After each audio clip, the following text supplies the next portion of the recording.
बातें नहीं करेंगे। यहाँ देखिए, कल हम लोग ये डिस्कस कर लिए थे शायद, लास्ट क्लास में डिस्कस कर लिए थे। बताइए डिविडेंड के बारे में कुछ बताया था, याद है? जैसे ये करेंट ईयर है और ये है आपका प्रीवियस ईयर,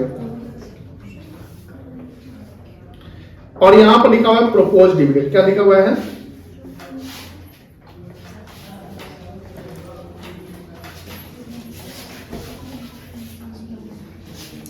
बताइए डिविडेंड पेड कितना है?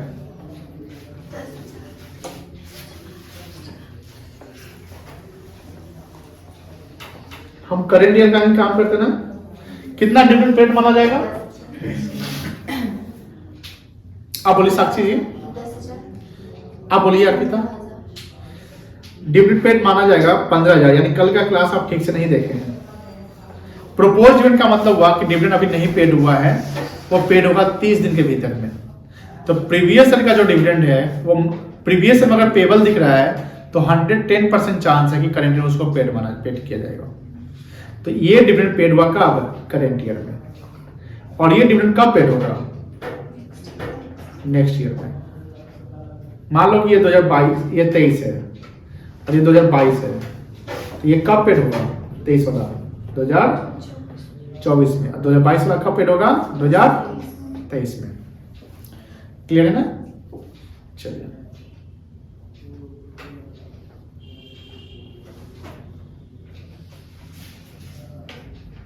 बुक देखिए।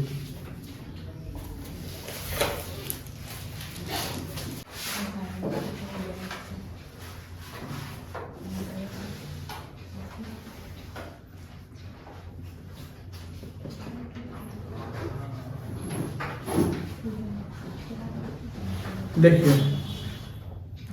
24 इलस्ट्रेशन दिख रहा है, ध्यान से देखिएगा। Calculate cash flow from operating activities from the following details. यहां दिया हुआ 31 मार्च 23 और ये 31 मार्च 22। तो फर्स्ट जो कॉलम है ये करेंट ईयर हो गया और लास्ट कॉलम कौन हो गया आपका? Previous year. करेक्ट। हम लोगों को कंपैरिजन करना है, नीचे कहीं एडजस्टमेंट वगैरह नहीं है, यानी ये बहुत ही सिंपल सा सवाल है। यहां लिखा हुआ है surplus, balance in statement of profit and loss. पिछले साल मेरा सरप्लस कितना था? 2 लाख था ना बेटा? करेंट ईयर में कितना है? तो मुझे बताइए ड्यूरिंग द ईयर प्रॉफिट मेरा कितना हुआ? ड्यूरिंग द ईयर प्रॉफिट कितना हुआ? 3 लाख कैसे हो जाएगा? 1 लाख होगा ना बेटा। करेंट ईयर में मेरा कितना प्रॉफिट होगा? 1 लाख रुपया। अब देखो ये प्रॉफिट है, यहाँ पे टैक्स वगैरह डिविडेंड वगैरह कुछ है नहीं है, तो ये कहलाएगा net profit before tax and extraordinary items 1 lakh रुपए। कितना कहलाएगा? 1 लाख। अब जो ऑपरेटिंग एक्टिविटी का जो काम किए थे तो उसमें हम लोग क्या ऐड करेंगे? Non cash and non operating expenses debited to PL. ये क्या करेंगे हम लोग? ऐड करेंगे। एंड माइनस क्या करेंगे? Non cash and non operating income credited to SPL. वो क्या करेंगे बेटा? हम माइनस करेंगे। अब यहां पर देखो ये क्या है? बिल्स रिसीवेबल है। क्या है बेटा? नहीं दिख रहा है क्या? ये बिल्स रिसीवेबल है, थोड़ा सा ध्यान से रखिएगा। अब बीआर क्या होता है? पहले करेंट एसेट, करेंट लायबिलिटी है। करेंट एसेट है ना? क्या बताया था करेंट एसेट्स में कल? करेंट एसेट कब ऐड करेंगे? जब डिक्रीज करेगा तब या इंक्रीज करेगा तब? करेंट एसेट्स कब ऐड करेंगे?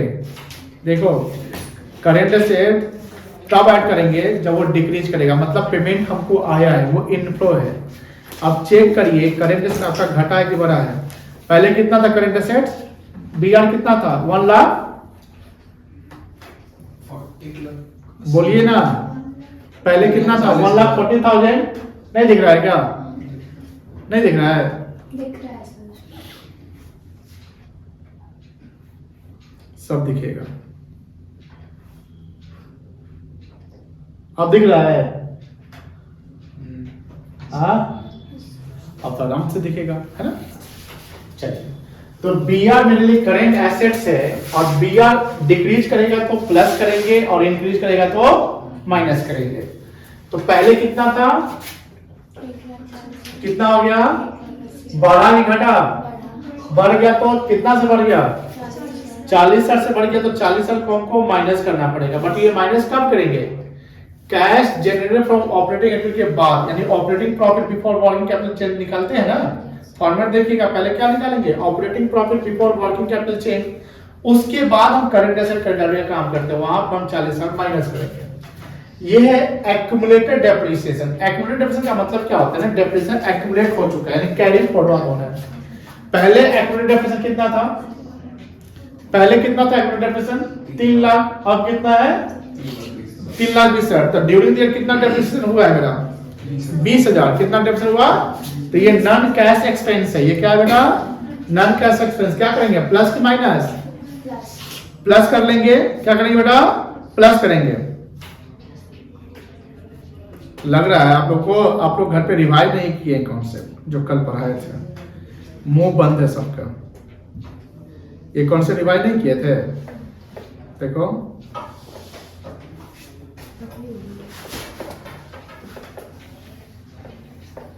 सन्नाटा रहता है एकदम आप लोग का। देखिए net profit before tax next item यहां लिख लेना है, जो 1 लाख रुपए आएगा इस क्वेश्चन के अनुसार। उसके बाद क्या है यहाँ पर, non cash and non operating items which have already been debited to SPA। तो उसको क्या कर रहे हैं हम लोग, ऐड कर रहे हैं। क्या कर रहे हैं बेटा, ऐड कर रहे हैं। देखो ये ऐड कर रहे हैं, तो ऐड में क्या क्या, ये सब आइटम ऐड है, डेप्रिसिएशन, प्रोविजन, आउटपुट डेट वगैरह वगैरह। और लेस क्या करेंगे, उसी का उल्टा, non cash and non operating item credited to, credit मतलब इनकम जो है तो उसको क्रेडिट हुआ है, तो उससे प्रॉफिट बढ़ गया है, तो हमको रिवर्स करके माइनस करना पड़ेगा। वो करने के बाद जो रिजल्ट यहाँ आएगा, that is called operating profit before working capital change. ये सब लिखना पड़ेगा आप लोग को। आप ऐसा नहीं कि पहले बी आर को प्लस करो फिर डेप्रिसिएशन को माइनस करो, ये ऐसे नहीं करना है। जैसे सिस्टम चलेगा वैसे चलेंगे हम। कैश फ्लो स्टेटमेंट बनता है अकाउंटिंग स्टैंडर्ड को फॉलो करके, और अकाउंटिंग स्टैंडर्ड नंबर क्या है कैश फ्लो का, एस, और इंड एस कितना है 7 है ना, और एस कौन इशू करता है, ICI। तो कहीं ना कहीं हमने बताया था कि ना कि हर धर्म का एक ग्रंथ होता है, उसका अकाउंट्स का ग्रंथ क्या है, अकाउंटिंग स्टैंडर्ड, कि जो एस लिखा रहेगा एस में उसी के अनुसार हमको चलना है, ठीक है ना। अब यहाँ स्टेज 2 में हम क्या करेंगे, इंक्रीज इन करेंट लायबिलिटी को ऐड करेंगे और डिक्रीज इन करेंट एसेट्स को ऐड करेंगे। ये क्यों ऐड करेंगे, ये कल के क्लास में बताया गया था, क्योंकि इससे पैसा हमारा इनफ्लो होता है, दैट्स व्हाई हम ऐड करते हैं। और अगर करेंट लायबिलिटी घट जाएगा, मतलब पेमेंट कर रहे हैं, और करेंट एसेट बढ़ जाएगा तो हमारा पैसा जा रहा है, जैसे इन्वेंट्री का बताया था, यानी मेरा पैसा जा रहा है तो आउटफ्लो, दैट्स व्हाई हम क्या करेंगे, माइनस करेंगे। जो कल का लेक्चर मिस किए हैं या ध्यान नहीं है, कल वीडियो अपलोड होने पर उसको देख लीजिएगा, आप लोग अच्छे से देख लीजिएगा, आपको सब समझ में आ जाएगा, बढ़िया समझ में आ जाएगा। क्योंकि बेसिक का अगर आपका बेसिक अगर आपका स्ट्रांग हो जाएगा ना, तो आगे दिक्कत नहीं होगी, और बेसिक में अगर गलती होगा तो आगे दिक्कत हो जाएगी। और सबसे इम्पोर्टेंट कैश फ्लो स्टेटमेंट में सबसे मेन जो पड़ाव है, मेन स्टेज है, वो है ऑपरेटिंग एक्टिविटी। इन्वेस्टिंग में ज्यादा दिक्कत नहीं होगा, फाइनेंसिंग में ज्यादा दिक्कत नहीं होगा, दिक्कत कहाँ फंसेगा, ऑपरेटिंग में, ठीक है ना। तो ऑपरेटिंग में प्रैक्टिस करना है। अब ये समझ गए, इसी बेस पे ये सवाल था आपका, नीचे आइए, कहाँ गए, ये सवाल था, इसको हम लोग बनाते हैं स्टेप बाय स्टेप, तो समझ में आ गया कि पहले क्या लेना है, ठीक है ना। हम साथ में बनाएंगे, लिखिए सॉल्यूशन। तो बनाई हो किताब, नहीं बनाई थी किताब, यहाँ है,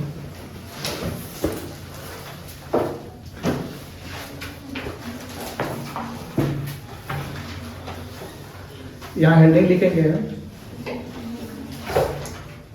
ये क्वेश्चन सब लोग बनाइए, उसका सबको आपके पार्टिकुलर बुक से हम आपको दे देंगे, इस पैटर्न पे बनाइएगा, ठीक है ना। Cash flow from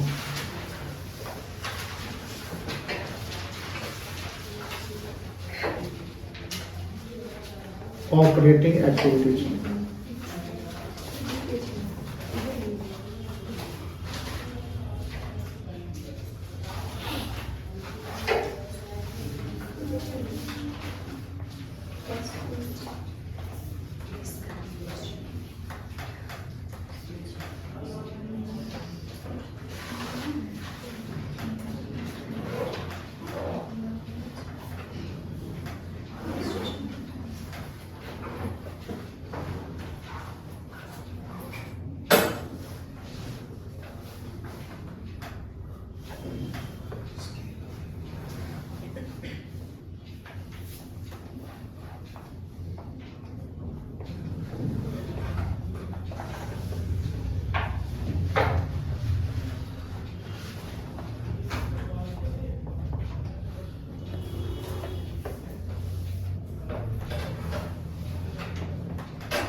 net profit before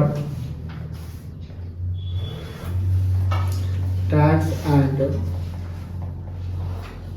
extra ordinary items.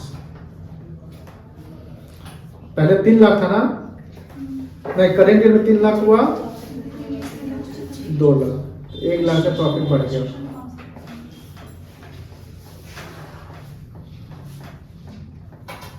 फिर लिखेंगे adjustment.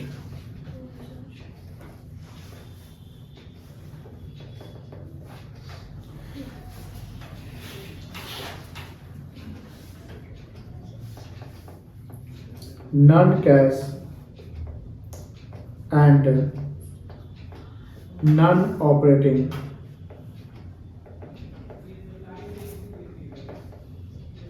Items debited to SPL। ये पहले लिखिए, फिर आप चलते साथ में।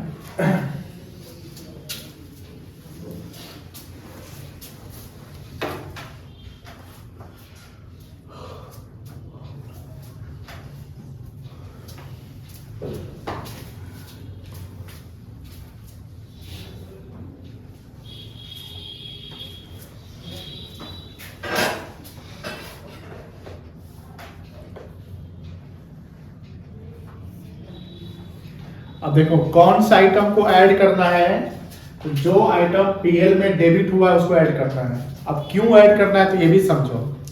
इसलिए ऐड करना है क्योंकि प्रॉफिट लॉस अकाउंट में अगर कोई एक्सपेंस को हम डेबिट करते हैं तो इससे प्रॉफिट क्या होता है, घट जाता है। क्या होता है बेटा, घट जाता है। तो हमको वैसे आइटम को रिवर्स करना है जो कैश में खर्चा नहीं हुआ है, जैसे डेप्रिसिएशन।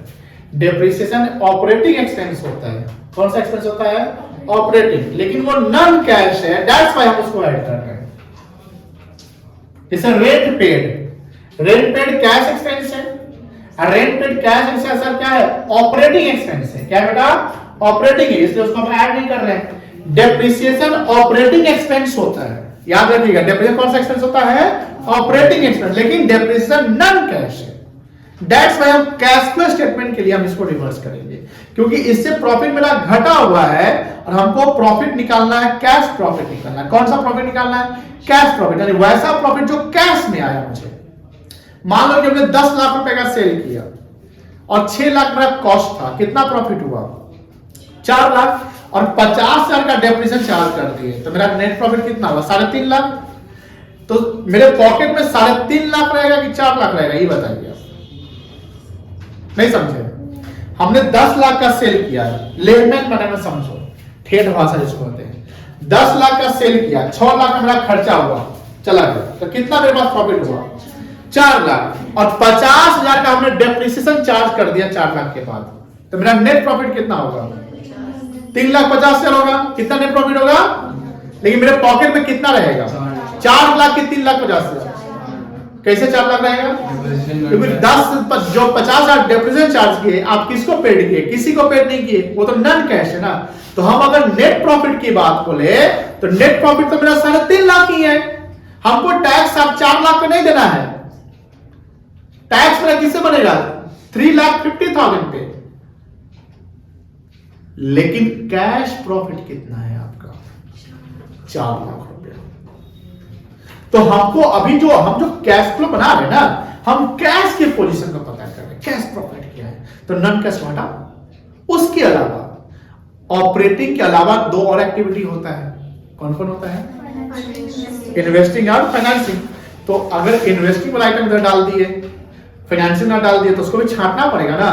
और जो इन्वेस्टिंग और फाइनेंसिंग का आइटम है, that is called non operating, जो ऑपरेटिंग नहीं है, जो ऑपरेटिंग नहीं है उसको क्या बोलेंगे, नॉन ऑपरेटिंग। ठीक है, अब समझे, कोई दिक्कत नहीं है। अब बताइए सवाल में यहां पर देखिए, बिल्स रिसीवेबल कैश ये करेंट एसेट्स है, हमको अभी एडजस्टमेंट किसका करना है, जो एसपीएल में डेबिट हुआ है। कहां डेबिट हुआ है, एसपीएल में। तो बीआर तो बैलेंस शीट का आइटम है, करेंट एसेट्स है, उसको अभी यहां काम करेंगे, बताइए यहां काम करना पड़ेगा, नहीं करना पड़ेगा, यहां कौन सा काम करना पड़ेगा, वैसे खर्चे को जो नॉन कैश या नॉन ऑपरेटिंग आइटम डेबिट हुए हैं। आइए इसके अलावा इसके अलावा देखिए एक डेप्रिसिएशन दिख रहा है ना, क्या डेप्रिसिएशन और एक्यूमुलेटेड डेप्रिसिएशन सेम होता है कि अलग होता है? अलग होता है। एक्यूमुलेटेड डेप्रिसिएशन होता है कि जो डेप्रिसिएशन कैरी फॉरवर्ड हो रहा है, यानी डेप्रिसिएशन डायरेक्ट एसेट्स पे हम डेबिट नहीं कर रहे, क्रेडिट नहीं कर रहे, वो पीएल में तो जा रहा है लेकिन एसेट्स को अपने कॉस्ट पे, ओरिजिनल कॉस्ट पे दिखा रहे हैं, तो वहां पर हम एक्यूमुलेट कर रहे हैं। तो मेरा पहले एक्यूमुलेटेड डेप्रिसिएशन कितना था? 3 लाख, अब कितना हो गया? तो ड्यूरिंग द ईयर, एक साल में मेरा डेप्रिसिएशन कितना हुआ? 3,20,000 हुआ कि 20,000 हुआ? मात्र 20,000 हुआ, क्योंकि पहले से 3 लाख था, 3,20,000 तो 20,000 से बढ़ा। तो ये है नॉन कैश आइटम। डेप्रिसिएशन क्या है? Non cash item. डेप्रिसिएशन क्या है? नॉन कैश आइटम, जो डेबिट हुआ है पीएल में। कहां डेबिट हुआ है? पीएल में। तो इसको हम ऐड कर लेंगे बेटा। चलिए ऐड लिखिए, डेप्रिसिएशन।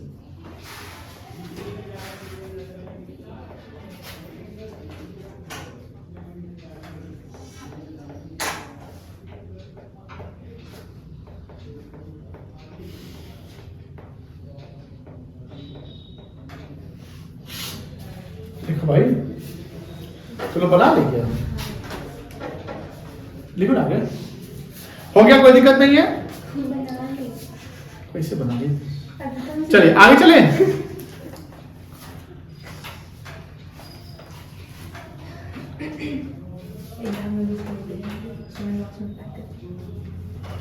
ये सब खरीदा गया तुम लोग? आपका है ना? आपका है ना वो? ये उसी का है।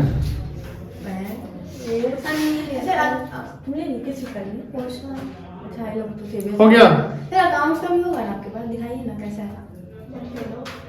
ये देख लो, ले लो, देख लो में अंतर होता है। नहीं, हम कल जाने वाले थे लेकिन मामले लेकिन आइए बहुत बुरा आगे देखिए, ये क्या है? ये क्या है? आउटस्टैंडिंग रेट क्या है? क्या है ये? एक्सपेंस है कि लायबिलिटी है? लायबिलिटी है, तो यहाँ काम नहीं करेंगे, अभी नहीं करेंगे। प्रीपेड इंश्योरेंस क्या है? ये भी अभी नहीं काम करेंगे, इसका काम बाद में करेंगे। काम करेंगे बाद में करेंगे। गुडविल, अब देखो गुडविल है, क्या है? गुडविल कुछ कहानी पता है क्या? गुडविल बढ़ेगा तो क्या माना जाएगा? परचेज। और घटेगा तो क्या माना जाएगा? अब चेक करो क्या हुआ। गुडविल नीचे से दूसरा 2 लाख का कितना हो गया? कितना हुआ? 40 साल से घट गया। ये एमोर्टाइज है और ये नॉन कैश एक्सपेंस है, तो यहां पर दिखा देंगे।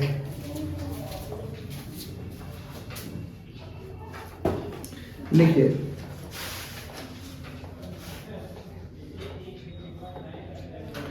गुडविल एमोर्टाइज्ड। कितना से कितना होता बेटा? 2,40,000 से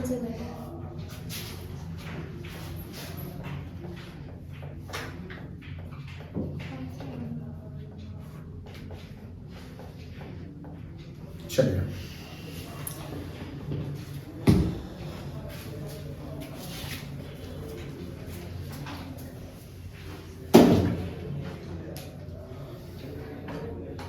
लीजिए बेटा। अब आगे देखो, इसके अलावा कुछ और आइटम है? इन्वेंट्री। इन्वेंट्री क्या है? अब तो यहां पर ऑपरेटिंग प्रॉफिट निकल गया, अब कुछ नहीं ना है। अब जोड़ो इसको, कितना है बेटा? देखो हम कैसे प्रेजेंट कर रहे हैं, इसको जोड़ो, कितना है ये? क्या लिखिएगा?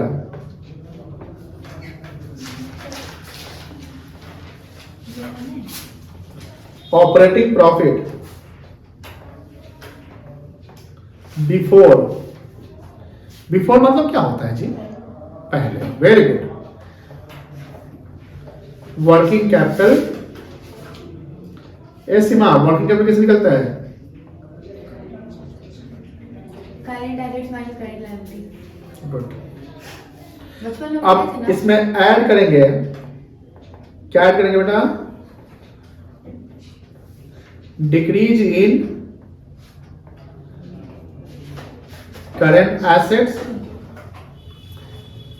And increase in current liability.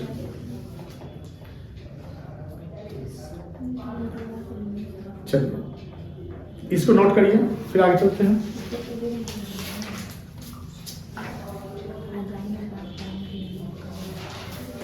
क्या तो निकल रही है?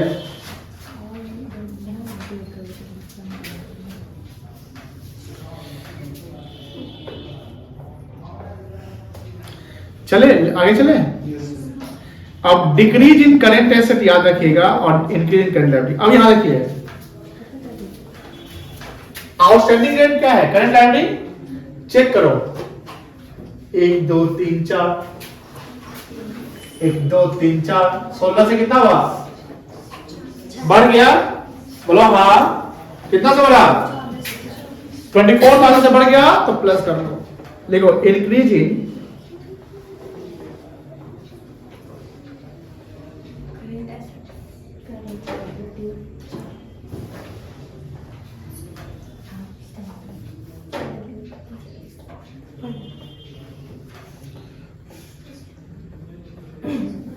चालीस माइनस 16 ना,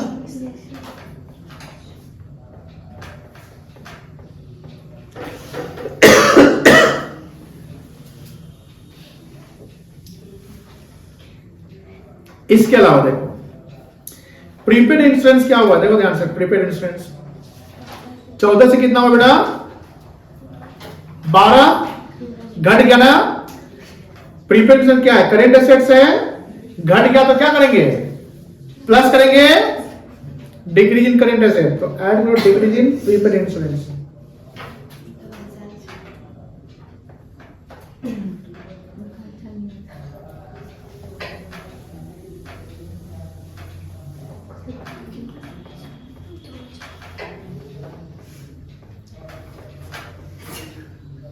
दो 14 माइनस 12,000,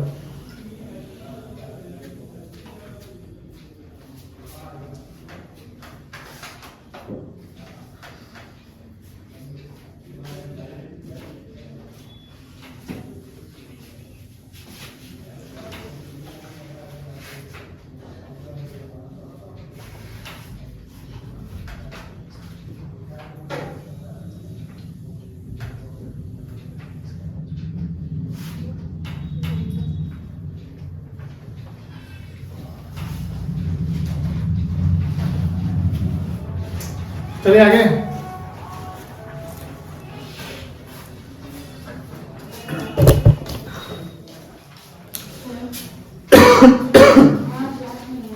देखिए गुडविल का काम हो चुका है। स्टॉक देखो, स्टॉक क्या हुआ? 140 से 81 हुआ। स्टॉक करेंट एसेट्स है ना, बढ़ गया, क्या करेंगे? घटा देंगे। देखो लेस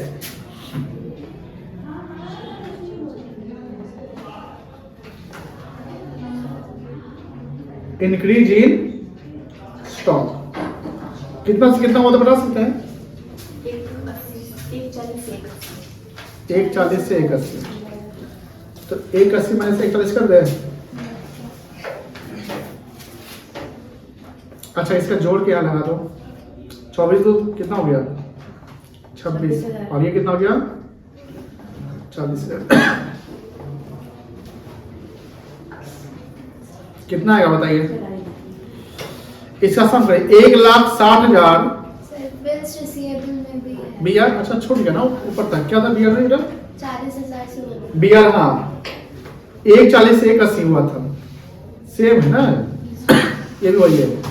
एक काम करता है, एक लेस और होगा।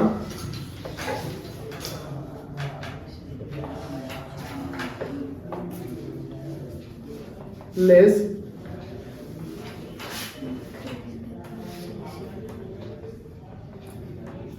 Increase in bills receivable. अब कुछ नहीं ना है।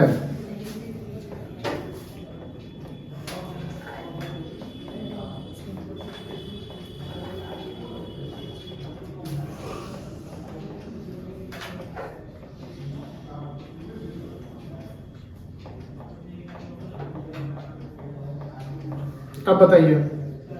1,06,000। हाँ 1,06,000। 1,06,000 पक्का? यस इसको क्या बोलेंगे? Cash flow from cash flow from operating activities. चलिए नोट कर लीजिए।